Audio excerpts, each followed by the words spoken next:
Good morning, friends. The third Sunday in Lent with the intent of understanding. So it's a wonderful intent, as all these are, and particularly today we'll understand what understanding we're trying to understand. Now, this is a very broad subject, but fortunately for us, our founding bishops have brought it into a really tight focus in the context of this particular time of the year, which is Lent, preparation for the wonderful festival of Easter.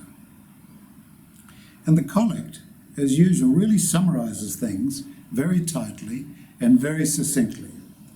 A God who knowest all things, and art therefore all forgiving, right there, who knowest all things, and art therefore all forgiving, grant us grace, so to look upon the hearts of our brethren, that we may never fail in understanding and compassion. So here's an indication of what is this particular understanding that's been asked for us to consider. Now, you know when you first meet people, you don't really know anything about them. But, as I think, in my experience, if you really want to get to know somebody, you can do one of two things, or both things. You can go for a drive in a car with them, and if you survive that, you can then do some work with them. And then you find out what people are really like. So, first of all, we start off with the usual reaction when we meet people and wonder what they're like and so on and so forth. And sometimes our prejudices come out and all sorts of strange things happen with our conscious mind that goes into overdrive. And our conscious mind with overdrive is a great condemner of this or encourager of that or whatever it is. It's all very black and white. Yes, no, I like, I don't like, all that stuff. So we've just got to get used to living with this conscious mind, but recognise it's not really part of the true self of us. It's not connected to our soul. It's something that's a little bit synthetic. Yes, we've encouraged it to come along, but it's not really the core of us. The core of us is the Christ light, as we know, as we say in our prayers early on in the Eucharist. So, how does God go about this particular problem? Does he have a problem like this? Well, it turns out he does not, because the answer to the dilemma we have is indicated to us by the way that God operates. God who knowest all things. So, in other words, let's put us in this position. If we knew everything about the people we work with, interact with, and meet, we are more than likely to be incredibly sympathetic and opening to their circumstances. Everybody suffers. Everybody has difficult times from time to time. Everybody has wonderful times and joyous times. And that richness of life, when it's shared with other people, opens our hearts. And we say, this person is just like us. This person has the same issues, the same successes, the same sort of bad days. And we're pretty much identical. And that's the reaction. From a position of God who knowest all things, what is the reaction of God who knows all things? As the collect says, he's all forgiving. So there's the template for us. We don't have to think about it anymore. Actually, it sort of comes spontaneously. I think you might share that. If you know people's backgrounds, you know their successes and failures, you're much more likely to be forgiving of whatever small things irritate you from them. It's you getting irritated, by the way. It's not them. You're generating the irritation, not them. So, the second part of the collect says, grant us grace, so to look upon the hearts of our brethren. So there it is. Open our hearts and look upon their hearts. In other words, resonate at the heart level. Resonate at the heart level. Reach out at the heart level, that we may never fail in understanding. So in the epistle that Wendy read this morning, this is St. Peter, and he says, in a different way, using the poetic English of the 17th century, be you all of one mind, Be you all of one mind. What does that mean? That means you all share a common understanding. You all have a sympathy towards one another. You are all open to the possibility that we're all very much alike in many, many ways. We have different strengths. We have different abilities. But fundamentally, at the human level, when we stumble about a bit, we're all very similar. Be ye all of one mind, having compassion one of another. Love as brethren, be pitiful, courteous, not carrying on, as St. Peter says, evil for evil, railing. And then he gives some very good advice for long-term health care. This is the way I look at it.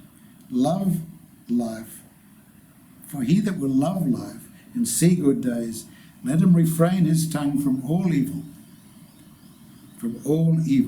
and his lips that they speak no guile. In other words, watch what you say, watch what you think. Above all things, have fervent charity. So what's another word for charity? Charity is, we think about charity as giving money to the Salvation Army or something like that. And that's a good thing to do. Charity in this sense means love. Now we've sort of changed the meaning a bit of that. And maybe we're a bit sort of grudging when we give stuff. So you might as well not give it. It's really, really important to have something in your heart which is of a nature of charity, that is love, when you are giving charity.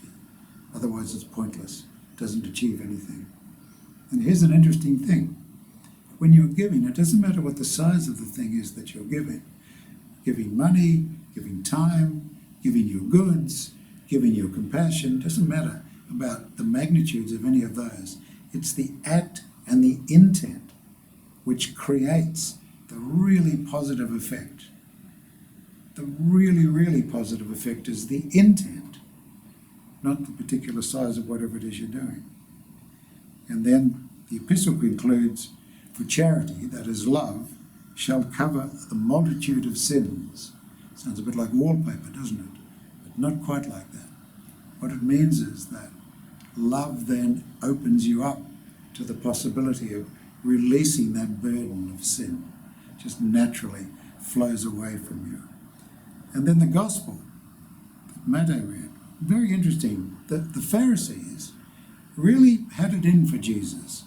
They were pretty smart people. They knew the law. They could recite great chunks of the law just right off the head, just whatever, whenever they wanted to do it. Very, very well trained. But they forced everybody to obey the law in a very rigid way. And what Jesus continued to say whenever he taught in Jerusalem, outside Jerusalem, when he's standing on a mountain or whatever. Here he's in Jerusalem and he's teaching in the temple. So he's surrounded by the Pharisees. This is where the Pharisees hang out. They hang out here. And so he's teaching the people and they are hanging on his words. They go straight to the people's hearts. They understand what he's saying. Maybe the Pharisees are a bit sort of jealous, but mainly they're trying to trap him. Mainly they're trying to somehow think of a way of getting rid of him. And so they set up a trap. And they put in front of him this woman who was caught in adultery, in the act of adultery. And they say, now, the law says you've got to stone this woman. Jesus goes straight to the heart of it, straight to the heart of the intent of the law. This law is not set up so that you Pharisees can just wield it without any feeling, without any understanding, without any compassion of circumstances. And so he ignores it. He pretends to write on the floor of the temple. And then he says to the Pharisees, all of you who think you're completely without sin in all regards, you throw the first stone because you're going to take this person's life.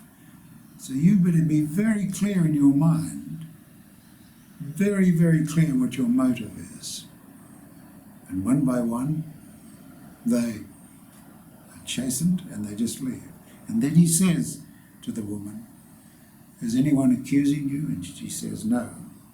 And he says, well, I don't accuse you either. So go and live a life in God's law. Don't continue to live the way you are. Live in God's law. Don't heap sin on sin. In other words, don't separate yourself from God's law. No. We've got a legal system, and we all know how the legal system works, and it's very complicated and all the rest of it. We might look at a more modern version of it, but then the story gets very complicated. This is a very straightforward story, so we can understand it simply. And the main thing is to understand what the motive is of what we do. It comes back to understanding what is really going on. What is really going on when we interact with people? What is our motive when we're interacting with people? Understand ourselves, understand yourself, understand the other person. So this is the lesson, this particular lesson for Lent, as we prepare for the festival. Deepen our understanding of other people. Operate from the heart. Be wide awake, not naive. Be wide awake and understand what is going on in any interaction. I commend these thoughts to you this week and add them to the other thoughts of control of speech and the other intents of Lent. Join them together and see how they operate as a block as we prepare ourselves for Easter.